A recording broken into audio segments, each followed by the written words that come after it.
Stars. So they're made from fusion of hydrogen into helium in their core. Some of the bigger ones can fuse other things as well, but it's definitely nuclear fusion producing their energy. So where do they come from?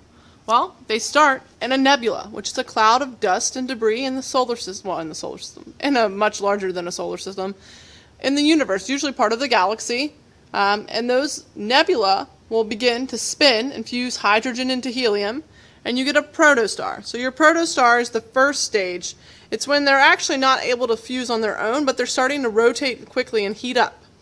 So depending on the size of your protostar, you have one of two routes. Larger stars will go to the right. They become large main sequence stars. Those would be your O, B, and A spectra stars with high luminosity. Your smaller stars will go to the left. Your F, G, K, M stars, smaller, less luminous, and they're the average ones like our sun. So they're going to be fusing on the main sequence for most of their lives. At the end of their lives, they're going to get larger. So red giants are your average stars like sun. So they're going to swell up. When our sun swells up, it actually engulfs the Earth. But don't worry, it's not for another 4 billion years or so.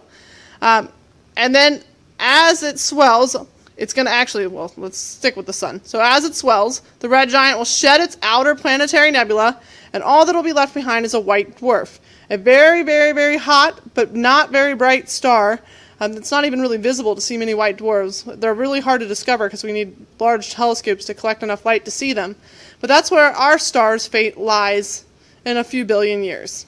Now, larger stars, so we left off on the main sequence, they're going to swell to what's called a super red giant and then explode in a supernova.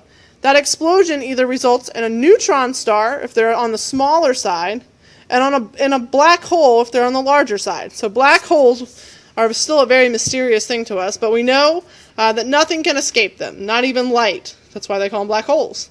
And then your neutron star is a very, very dense star.